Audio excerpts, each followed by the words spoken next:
My name is Lily. She replaced me the moment she got what she wanted, my mother's love. I was 8 when I thought I'd finally found a family, a home, warmth, and someone who said they'd never leave me. My adoptive mother, Clara, promised me forever. And for a while, forever felt real. Until she came. The girl with the perfect smile. The one who pretended to be my sister, before she took everything that was mine. I watched as my mother's hugs faded, her laughter turned elsewhere, and I became the ghost in my own home. She was good, too good. Sweet words in front of Mom, venom behind her back. Until one day, my mother believed her lies, and threw me out like I was nothing. But life has a strange sense of balance. Because years later, I became someone powerful enough to make them regret every tear they made me shed. This isn't just a story about betrayal, it's about what happens when you destroy the wrong heart. Stay with me till the end, because karma doesn't knock politely, it kicks the door in. Fire if you love stories where betrayal meets poetic justice, don't scroll. This one will make your blood boil, and your heart cheer when revenge finally hits. Let's begin with the day I met the woman who promised to love me forever, and the girl who made sure she didn't. This is She Replaced Me After Adoption. Karma's payback was brutal. I still remember the first time I saw her, the woman who promised me forever. She walked into St. Mary's Orphanage on a cold afternoon, the kind where the air felt heavy and quiet. I was sitting near the window, tracing shapes in the foggy glass, pretending it was a doorway to somewhere better. When I turned around, I saw her, Clara Thompson. She wasn't like the others who came before. The other couples always looked at us like we were items on a shelf, but Clara looked at me. She had kind eyes, the kind that carried tired stories but still found light somewhere in them. She crouched beside me and smiled. "Hi, sweetheart," she said softly. "You must be Lily." I didn't answer right away. I'd learned that adults came and went like seasons, kind one day, gone the next. But something about her voice made my heart stutter. When she reached out her hand and said, "Would you like to come home with me?" I wanted to believe her. That night, I left the orphanage with a small duffel bag and an old teddy bear missing one eye. I didn't look back. Clara's house smelled like cinnamon and lavender, warm and safe, like the idea of home I'd only imagined. She cooked pancakes for dinner that first night because she didn't know what kids liked, and I laughed for the first time in months. She smiled like that laugh meant something to her. At bedtime, she tucked me in and read a story, her voice trembling on the last line. When she closed the book, I whispered, "Will you still be here tomorrow?" She looked at me, eyes shining. "Every tomorrow," she said. "You're my forever now." I didn't sleep that night. I just lay there, replaying her words, afraid if I closed my eyes, they'd disappear. Days turned into weeks, weeks into months. I started calling her Mom. The first time I said it, she froze, then cried, hugged me, and whispered, "You have no idea how long I waited to hear that." We built little traditions, Sunday pancakes, rainy day movie nights, our secret handshake before school. She kept my drawings on the fridge, even the ugly ones. Sometimes, she'd look at me like she couldn't believe I was real. For the first time in my life, I belonged somewhere. But forever has a way of breaking when you start to believe in it too much. It was a Saturday morning, 2 years later, when the first crack appeared. I came downstairs to find Mom sitting at the kitchen table, her fingers tapping nervously against a coffee mug. There were 2 plates, pancakes again, but twice as many. "Sweetheart," she said, trying to sound cheerful, "we're going to meet someone today."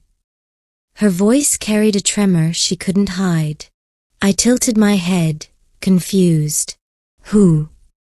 She smiled, but her eyes flickered with something else, guilt maybe. "You'll see." We drove to the same building I thought I'd never see again, St. Mary's Orphanage. The sight of its grey walls made my stomach twist. Inside, waiting by the director's office, was a girl my age. She had shiny brown hair, a perfect smile, and eyes that seemed to sparkle when she spoke. The director introduced her as Maya. Mom crouched beside her, the same way she once had with me. "Hi, Maya," she said softly. "Would you like to come home with us?" Us.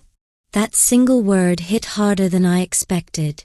Maya looked at me and smiled, sweet, practiced, flawless. "Hi, sister." Sister. The word felt heavy, foreign, and wrong in my mouth. But I smiled back anyway, because that's what good daughters do. When we got home, Maya gasped at everything, the rooms, the furniture, even the smell of pancakes. Mom laughed, proud, excited. She held Maya's hand the way she used to hold mine. At dinner, I tried not to notice that Mom cut Maya's steak before she cut mine. I tried not to notice how often she glanced at Maya, or how her voice softened when she said her name. She's just new, I told myself. It'll go back to normal soon. But it didn't. Every day, the space between us grew smaller, between me and Mom, I mean. Not closer, just tighter. Like oxygen running out in a small room. Maya was perfect, too perfect. She helped with chores, complimented Mom's cooking, hugged her after every meal. And Mom soaked it up like sunlight after a long winter. I watched, smiling when they laughed, pretending not to notice when I wasn't included. Until one night, I heard something through the wall. Mom's voice, soft and guilty, "I just hope Lily adjusts soon." And Maya's, whispering like poison wrapped in honey, "She will, Mom. She just doesn't know how to share yet." Share. As if love was something that could be divided. I curled up under my blanket, holding that old teddy bear, whispering, "She promised me forever." But forever was already slipping away.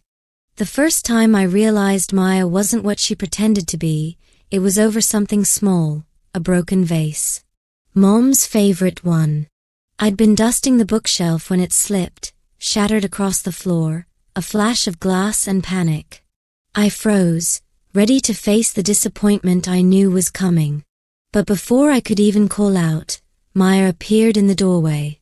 Her eyes scanned the scene, then she smiled, a calm, dangerous smile I'd never seen before.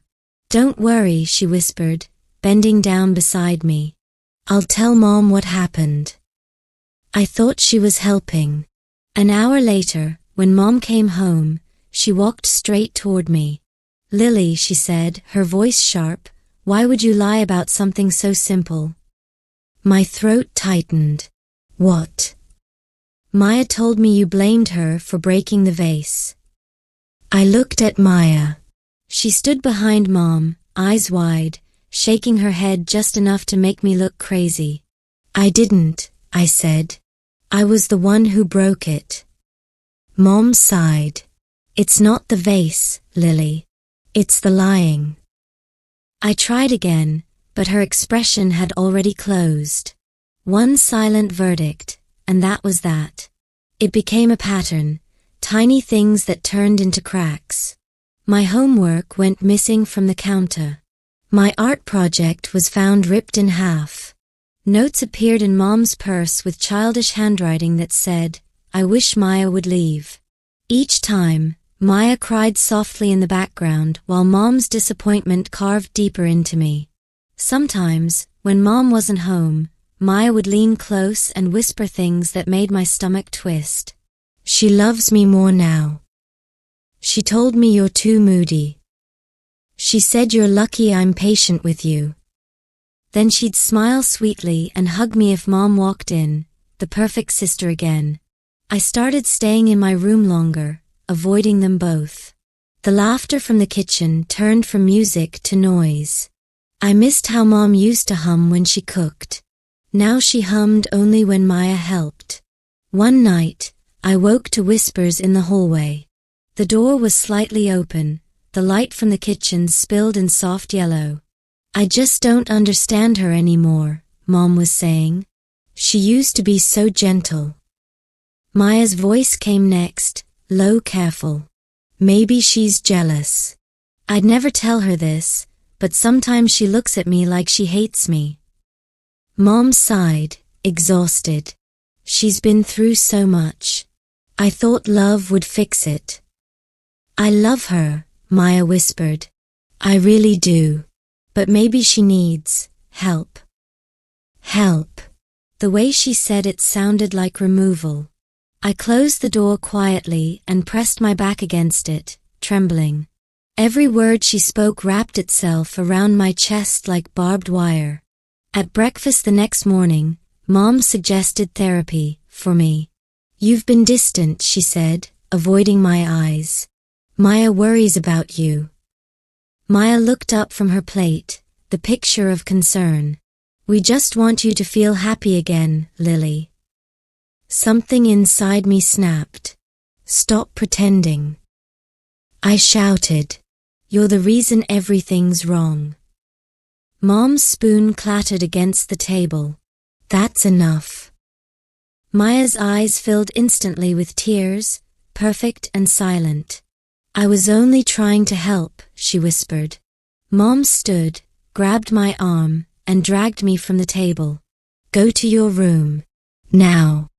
Behind her, I heard Maya's voice tremble. Please don't be too hard on her.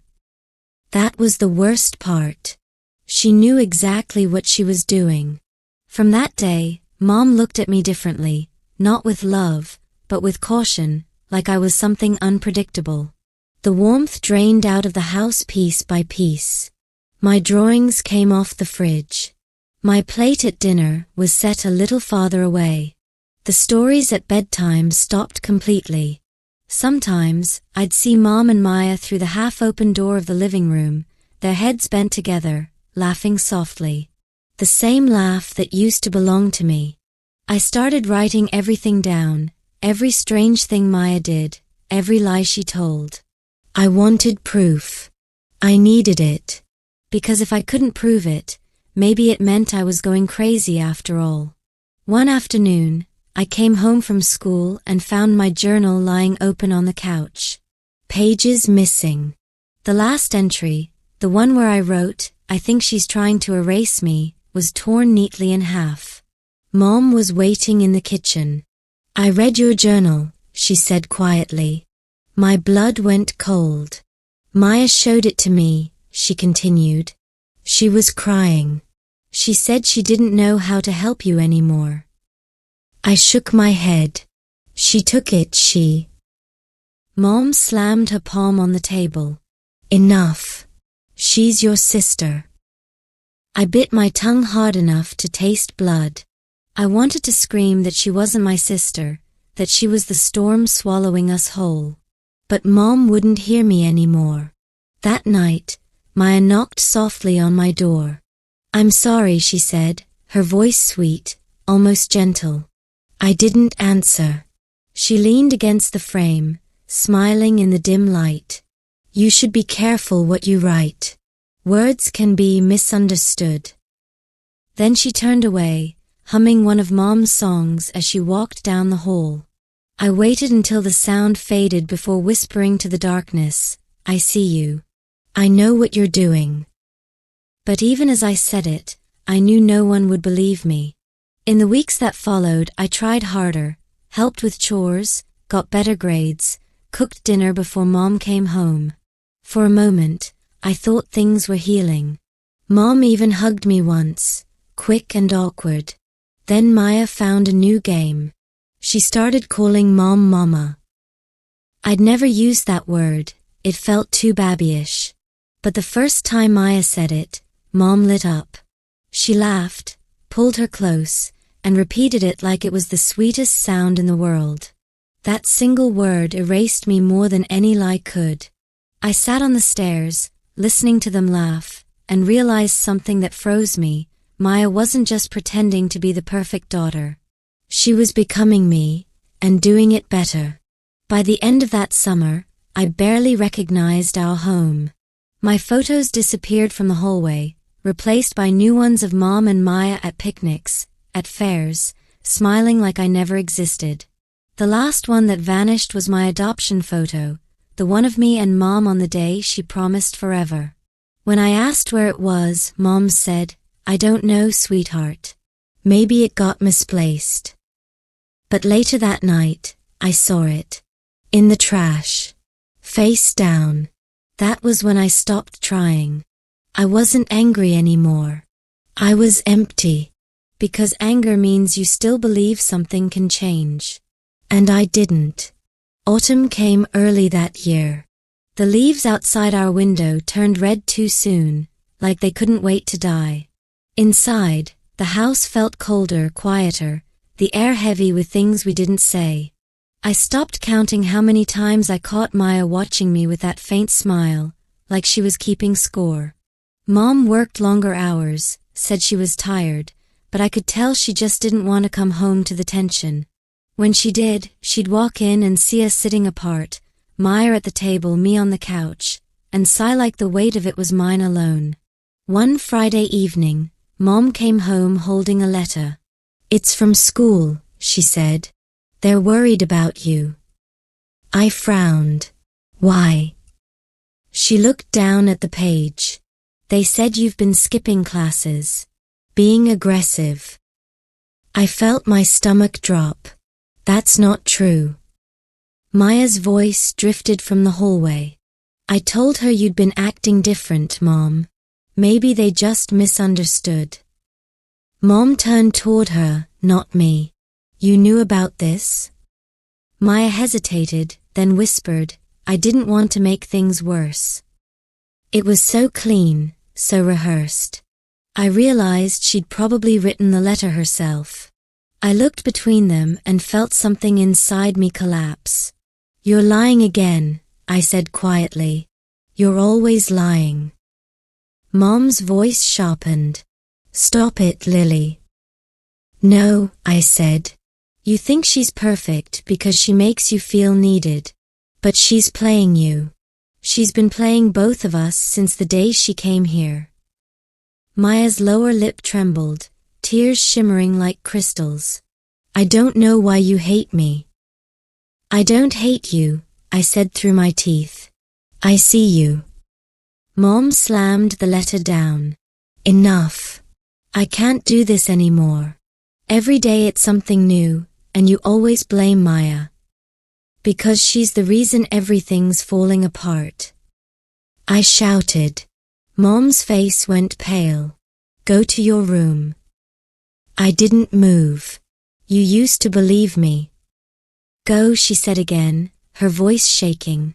I turned and went upstairs, but I didn't close the door. I wanted to hear what came next. From below, I heard Maya's small, broken voice. "I think she hates me, Mom. I don't feel safe sometimes." That single word, safe, was the knife.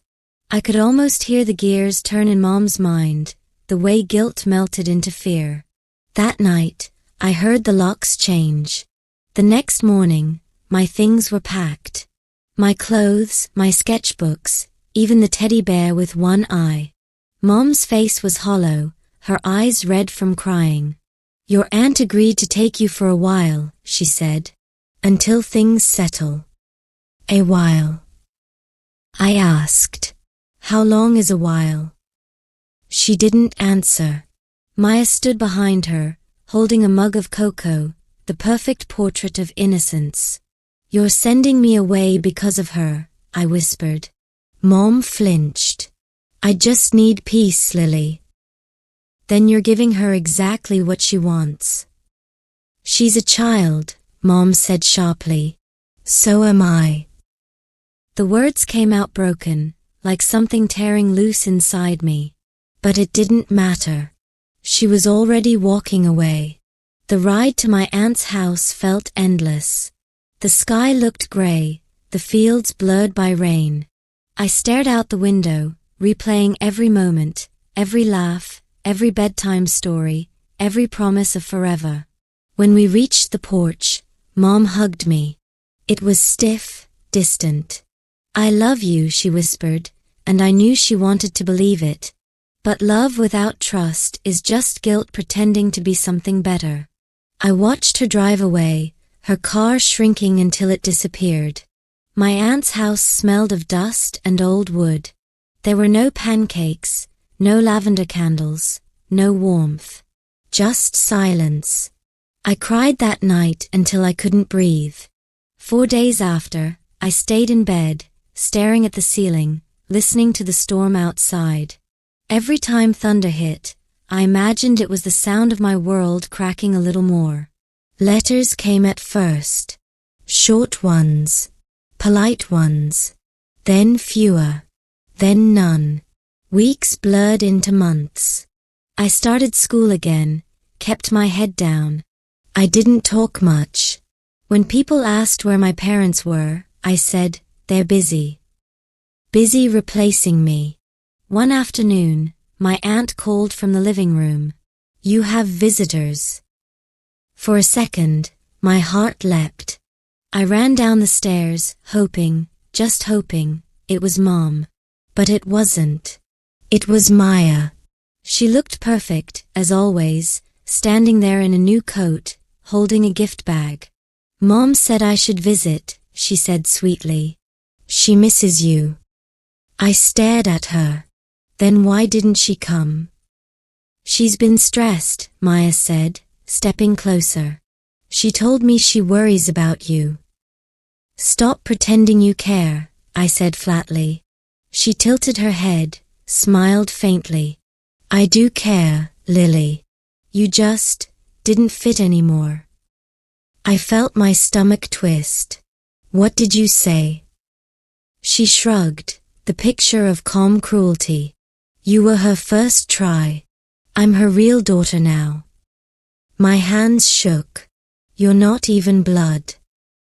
"Doesn't matter," she said. "She loves me. That's all that counts." I wanted to hit her, scream, anything, but I didn't. Because suddenly I understood something deeper, colder. She wanted me to break. She wanted me to look crazy one last time. So I smiled instead. A small, quiet smile that made her flinch. "Keep it," I said. "Every lie, every fake smile. One day, it'll eat you alive." She blinked, caught off guard, and for the first time, I saw fear flicker behind those perfect eyes. She left soon after, the gift bag still unopened on the table. Inside was a photo, Mom and Maya in matching dresses, smiling under a banner that read "Family Forever." I burned it that night. Watched the edges curl and blacken, the smiles twisting into smoke. And when the last ember died, I whispered, "You took everything from me. But I'll take it back." That was the first time the word revenge felt like oxygen. It didn't come from hate. It came from clarity. From the realization that if love could be stolen so easily, then maybe I needed to become someone who couldn't be broken by it again. That night, I packed a small bag, took the little money I'd saved, and left my aunt's house. The rain was falling hard, cold against my skin, but for the first time in years, I felt alive. Somewhere out there, my forever was waiting to be rewritten, on my terms this time. The city didn't notice me when I arrived. I was just another girl in an oversized hoodie dragging a torn suitcase down a wet street. The rain had stopped, but the world still smelled of iron and asphalt. Every window I passed showed reflections of people who belonged somewhere. I didn't. The first nights were the worst. I slept on benches near the river, clutching my bag like it was a shield. I told myself this was temporary, that someday I'd walk these same streets and no one would dare look through me again. I found work washing dishes at a small diner. The owner, Mrs. Keller, didn't ask questions. She just pointed at the sink and said, "If you show up every day, you can eat here." I nodded. That was enough. Days turned into a rhythm of soap, steam, and exhaustion. I'd scrape plates while listening to conversations, people complaining about love, money, fate. I realized that pain sounded the same in everyone's voice, some just hit it better. At night, I'd sit behind the diner, watching the neon sign flicker. I'd think about Mom and Maya and feel the same dull ache, but under it, something new began to grow. Not hatred, exactly. Focus. A quiet promise to myself, if they ever saw me again, they wouldn't recognize me. I started saving every dollar. Moved into a single room above the laundromat. Learned to make my own rules. The first time I looked in the cracked mirror and didn't flinch, I knew I was changing. I signed up for night classes at a community college, art, business, psychology. I wanted to understand people, how they believed, how they lied. Each lesson felt like armor being built piece by piece. Years passed that way. I turned 18, then 21.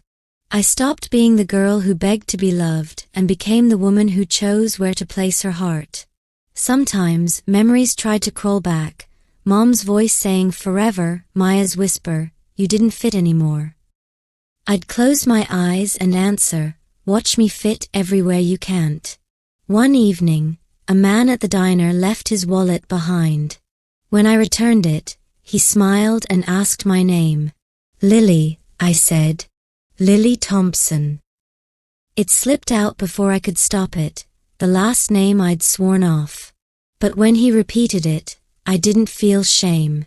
I felt ownership. That name was mine before they twisted it. He turned out to be an art gallery assistant. He looked at my sketches and said, you've got something. Raw but real. He introduced me to his boss, a woman named Elena, who offered me a chance to intern. Within a year, I had a new apartment, clean clothes, and exhibitions that actually used my work. People called me talented. What they didn't know was that every painting hid a fragment of my story, shadows of a mother and a girl erased from a family portrait. Elena became my mentor, almost like the mother I should have had. She once told me, true art isn't about beauty, Lily. It's about control, turning chaos into something that listens to you. That line stayed with me. Control. The one thing I'd lost and spent years clawing back. Then one afternoon, while preparing for a charity auction, I saw a name on the guest list that stopped my breath. Clara Thompson. For a second, I thought it was coincidence. But when I saw her photo attached to the article promoting the event, I knew. The same eyes, the same soft smile, just older, thinner, but still hers. And beside her, smiling wide, was Maya. The caption read, Clara Thompson, founder of the Maya Hope Foundation, an organization supporting orphan children. I laughed. Not because it was funny, but because karma had a sense of irony I could almost respect. They'd built an entire life out of the lie that destroyed me. That night, I didn't sleep. I stood at the window, watching the city lights pulse like veins. The old pain tried to rise again, but I didn't drown in it this time. I shaped it. For years, I'd run from my past. But maybe it was time to stop running. Maybe it was time to let the past look me in the eye. I started researching. Slowly, carefully. Public records. Charity finances. Photos. Interviews. Maya was now the face of their foundation, a beloved speaker for adoption reform. Clara managed the funds. Together, they were the perfect story, mother and daughter healed through love. Except the numbers didn't add up. I found inconsistencies in their donations, money that vanished between accounts. And behind those perfect smiles, the cracks began to show. One night, while scrolling through articles, I found a quote from Maya, every child deserves a chance to feel safe. The same word she'd used to destroy me. Safe. I shut the laptop, heart steady, not racing. I wasn't the frightened girl anymore. I whispered to the empty room, "You taught me everything I needed to know about lies, Maya. Now I'll teach you what truth feels like." But this wouldn't be rage. This would be art, crafted carefully, line by line, until the picture of their perfect life came undone. The next morning, I stared at myself in the mirror and almost smiled. My hair was darker now, my eyes sharper.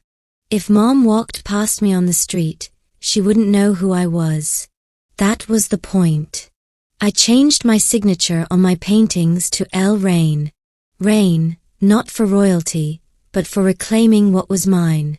And when the invitation to the charity gala arrived in my inbox, forwarded by Elena with a cheerful note, "You should come. Great networking opportunity." I already knew what I was going to do. The past had rewritten me once. Now it was my turn to rewrite it. The night of the gala shimmered like a dream I wasn't supposed to wake up in. The ballroom glowed with gold light and polished laughter. Crystal glasses chimed like tiny secrets. I stood at the edge of it all, wearing a black gown that made me look older, colder, someone reborn out of the ashes of her own name. Nobody knew who I was. Not yet. To them, I was L. Rain, the rising artist whose paintings had started turning heads in quiet corners of the city. The organizers had invited me because my latest series, The Forgotten Rooms, had made waves in the art press. They didn't know each canvas was a map of my past disguised as beauty. From across the room, I saw her, Clara. She looked exactly as I remembered, graceful, careful, a little too perfect around the edges. Her hair had gone lighter, her smile practiced. And beside her, of course, was Maya, glittering in white silk, shaking hands, radiant in the way only people who've never faced themselves can be. For a heartbeat, I couldn't breathe. I'd spent years preparing for this moment, and still, my body remembered being that frightened child who was told to leave. But the fear dissolved as quickly as it came. What replaced it was calm, sharp, deliberate. Elena spotted me and pulled me toward the center of the crowd. "Lily, sorry, L. Rain, you have to meet our main donors," she whispered, not realizing how those words twisted in my chest. We walked closer. Maya was the first to notice. Her smile faltered, just slightly, the kind of flicker most people wouldn't catch, but I did. Her eyes widened, confusion giving way to recognition that she tried to bury under another practiced grin. "Mrs. Thompson, this is the artist I was telling you about," Elena said brightly. Clara turned to me, extending her hand. "It's a pleasure to meet you." I took it. Her hand was warm, her grip careful. She didn't know. "Thank you," I said. My voice didn't tremble. "I'm honored to meet the woman behind such a noble foundation." Maya stepped forward, her laughter brittle. "We've seen your work online. It's haunting." "It should be," I replied. "It's inspired by people who lose everything they're promised." She froze for half a second. The faintest trace of color left her cheeks, and I felt a spark of quiet satisfaction. The night moved around us, music, speeches, the clinking of glass, but I barely heard any of it. I studied them from a distance, Clara's polished grace, Maya's carefully curated charm. They were performing, the same play I'd once been cast out of. When it was my turn to speak about my art, I walked to the small stage. The microphone felt steady in my hand.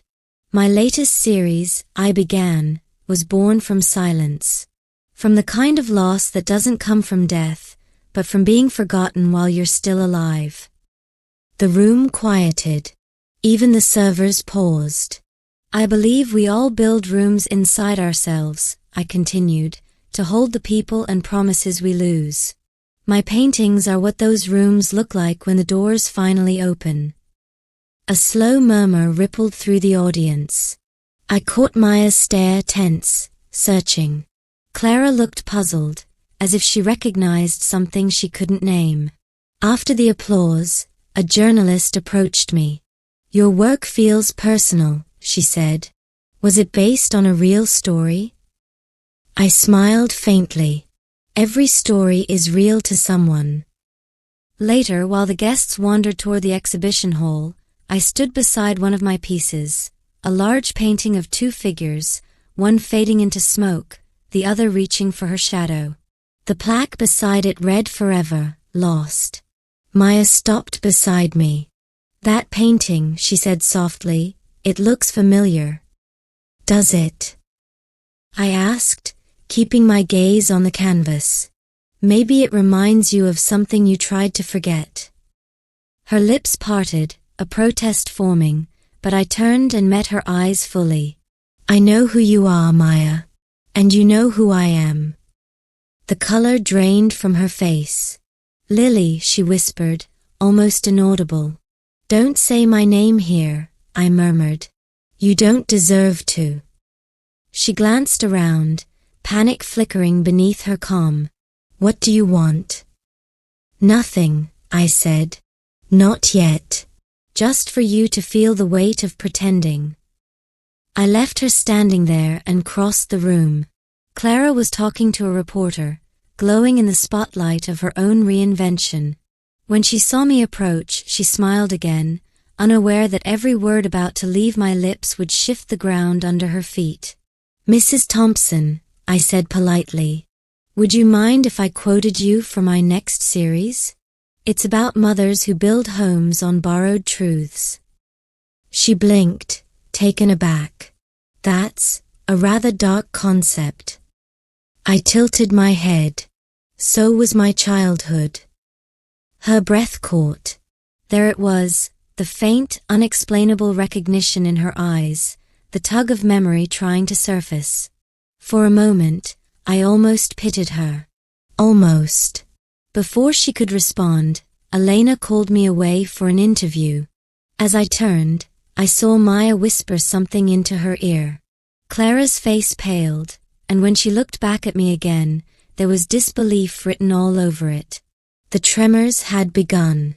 Later that night, as I stood on the balcony overlooking the glittering city, I saw them arguing near the exit.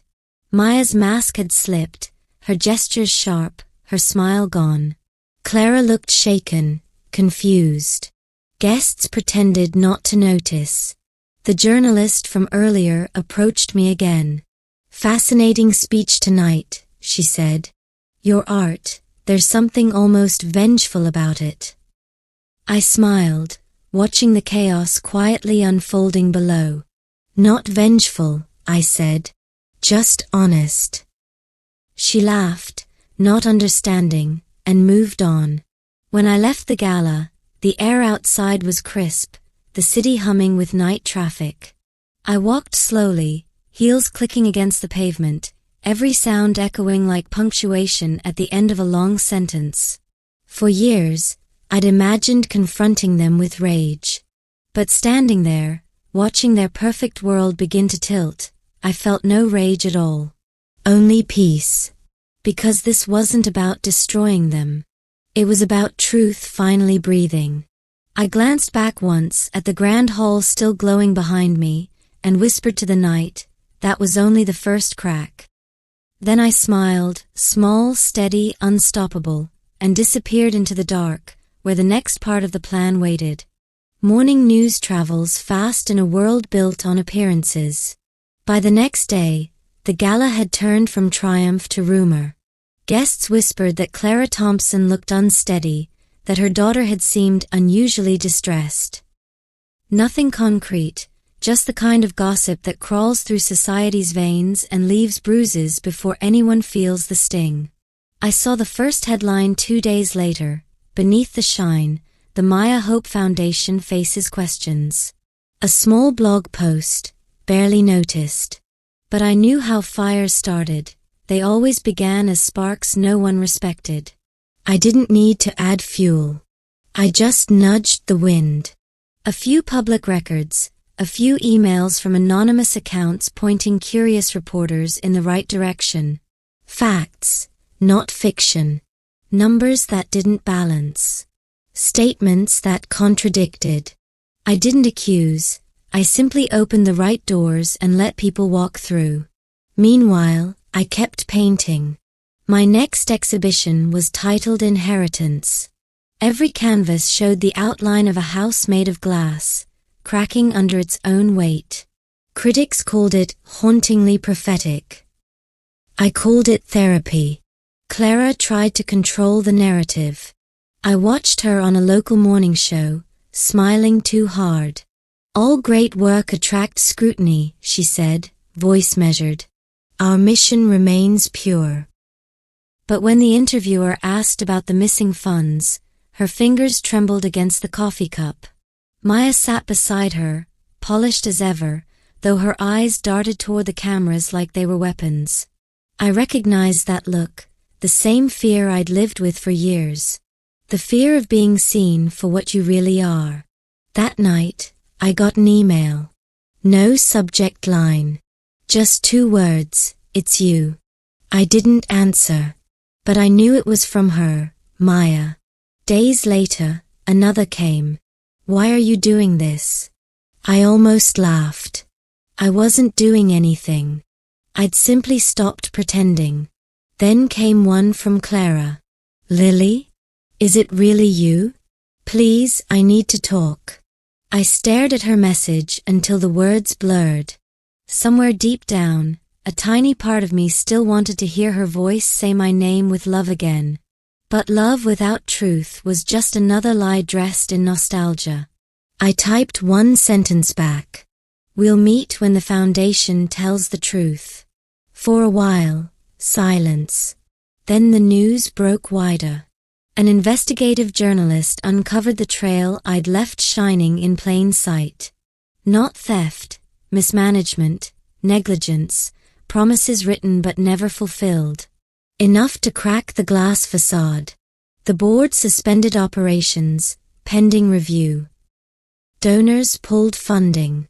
Maya's social media pages filled with comments asking about the discrepancies. The next morning, the doorbell of my apartment rang. I knew who it was before I opened it. Clara stood there, smaller than I remembered, rain clinging to her coat. She looked at me like someone staring into a mirror that showed the years she'd tried to erase. "Lily," she whispered. The name hit me like wind, soft, unexpected, still capable of moving things I thought were stone. "Come in," I said. She stepped inside, eyes darting over the paintings on my walls. Her gaze stopped on Forever, Lost.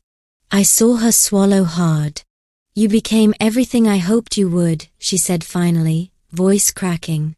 "Did you hope I'd disappear first?" Her eyes filled with tears. "I made mistakes." "Mistakes don't throw children away," I said. "Choices do." She sank into a chair, hands shaking. "I believed her, Lily. She said you were unstable, that you hated us. I wanted to help her, and I thought." "You thought loving 2 people meant choosing one," I finished for her. Silence stretched between us, heavy with years we couldn't rewind. "Is this your revenge?" she asked quietly. I shook my head. "No. This is balance." Her tears came then, silent, unpolished. I still see that little girl waiting by the window. I still hear her ask if I'll be there tomorrow. I looked away. "You weren't." She stood, wiped her face, and whispered, "Maya's falling apart. She keeps saying someone's watching her, calling her out. Please, whatever you're doing, stop. You're both my daughters." The word both stung like a reopened wound. "I was your daughter," I said softly. "She was your replacement." I expected her to slap me, or scream, or defend Maya. But she just looked defeated. "You think this will heal you?" "No," I said. "But it'll end the story properly." She left without another word. After she was gone, I stood by the window for a long time, watching the streetlights blur through the rain. For the first time, I didn't feel triumph. I felt the gravity of what truth actually costs. A week later, Maya finally reached out. This time she asked to meet, in public. We sat in a cafe near the river. She looked tired, makeup cracking beneath the effort to stay composed. "You won," she said flatly. "There was nothing to win." Her eyes flared. "You ruined us." "I didn't touch you," I said. "The truth did." She leaned forward. "I was a kid, Lily. You think I knew what I was doing back then?" I held her gaze. "You knew enough to lie." Her hands trembled. "Mom won't even look at me now. She blames me for everything." "Maybe now you understand what it feels like to be replaced." For a moment, neither of us spoke. Outside, the wind pushed against the glass, the same rhythm as my pulse. Maya's voice dropped to a whisper. "Do you hate me?" I thought about it. The child in me wanted to say yes. The woman sitting here didn't. "No," I said finally. "I don't hate you. I just don't believe in you anymore." She exhaled, relief and pain tangled together. "So what happens now?" I stood, leaving a folded check on the table, an anonymous donation to the orphanage where we'd both come from. "This," I said, "is what happens now. You fix what you broke. And I move on." As I walked out, I didn't look back. I didn't need to. The past wasn't chasing me anymore. It was standing still, learning its own lessons. That night, I painted again, one final piece. Two figures standing on opposite sides of a river, reflections meeting in the water but never touching. I called it Replaced. When I finished, I stepped back and whispered, "It's done." For the first time since I could remember, the word forever didn't hurt. It simply meant enough. The city looked different now. Or maybe I did. From my studio window, I could see the river threading through the skyline like a vein of light. Every brushstroke of dawn felt like it belonged to me again. Months had passed since the gala, since Clara's confession, since Maya's mask cracked in that quiet cafe. The world had gone on pretending nothing had happened, but the people inside it had changed. You could feel it in the silence between headlines, the cautious tone in Clara's rare interviews, the way Maya disappeared from photographs altogether. The foundation was still under review. A polite phrase for a body on life support. Donors fled, volunteers drifted elsewhere. It wasn't revenge that hollowed it out, it was truth, echoing in rooms that had never been built to hold it. I didn't celebrate. I painted. My next exhibition was called Resonance. It opened in a small gallery on the edge of downtown. No champagne, no flashing cameras, just raw walls and quiet hearts. People came in and left slower than they arrived. Some cried. Some smiled. One painting hung in the center, the Mirror House. It showed a structure built entirely of reflection, fragile, endless, beautiful in the way broken glass can be. Inside it, two faint silhouettes faced each other. One was fading, the other was catching firelight. Critics called it a haunting reconciliation between ruin and rebirth. They didn't know that it was also a goodbye. That night, as I stood among strangers studying pieces of my soul, I felt something settle inside me. Not victory. Not vengeance. Balance. Elena found me by the door, her voice soft. "You've become a storm and a calm at the same time, you know that?" I laughed quietly. Storms don't always destroy. Sometimes they just clear the air. She squeezed my hand. "Clara's here." My breath caught, but I didn't turn. "Does she want to speak?" "She just wants to see," Elena said. "She looks human." Through the glass, I saw Clara moving slowly from painting to painting, her face bare of makeup, her expression almost reverent. When she stopped before the mirror house, she covered her mouth with her hand, and her shoulders shook. I didn't go to her. Not because I couldn't forgive, but because forgiveness isn't always a meeting, it's sometimes a quiet letting go. Later, after the crowd thinned, I found a small envelope on the pedestal beside the painting. Inside, one line written in Clara's handwriting. You were never the one replaced. You were the one I couldn't replace. I folded it carefully, slipped it into my pocket, and let it rest there like a heartbeat.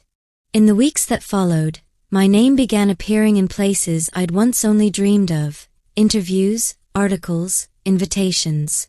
My story was becoming art, and my art was becoming story. People saw the beauty, few knew the pain that built it. That was fine. Some truths don't need retelling, they just need to live quietly in the background, like music you don't notice until it stops. Then one morning, a letter arrived with no return address. Inside was a photograph of a small studio apartment and a note in handwriting I instantly recognized. I've started painting. You were right, truth doesn't kill you. It rebuilds you. No name, but I didn't need one. Maya had found her way to the beginning of her own mirror. For the first time, I smiled without the weight of irony. Maybe karma wasn't punishment. Maybe it was simply reflection, each of us forced to face what we'd made of others. I walked to the river that evening, carrying nothing but a sketchbook. The water moved the way time does, steady, indifferent, full of everything it's already forgiven. I sat on the embankment and started to draw. Not faces. Not houses. Just light. Because that's what remained when everything else had been stripped away. The wind picked up, carrying faint echoes of laughter from the city behind me. Once that sound had hurt, now it was just proof that life kept going. I closed my eyes and let it pass through me like air through open hands. When I opened them again, the last light of sunset caught on the pages of my sketchbook, turning the white paper gold. I forgive you, I whispered, to them, to myself, to every version of me that had waited too long for someone else's permission to heal. No one answered, but the river shimmered as if it had heard. Some stories don't end in thunder. They fade like the last note of a song that's been echoing too long. You don't notice the silence right away, you just realize you're breathing easier. Before I left, I tore one page from my book and let it drift onto the water. It floated for a moment, then sank, disappearing beneath the ripples. Not lost, just absorbed. Back in my studio, I turned off the lights and looked once more at the mirror house. The reflections seemed to move in the dark, alive, endless. I thought about the girl I used to be, the one who was left behind, and for the first time, I didn't feel sorry for her. I felt proud, because she didn't break. She became the story everyone else had to live through. I stepped closer to the painting, traced the faint silhouette still reaching toward the light, and whispered, "You're home now." Then I turned away. The camera of life doesn't always close with an explosion.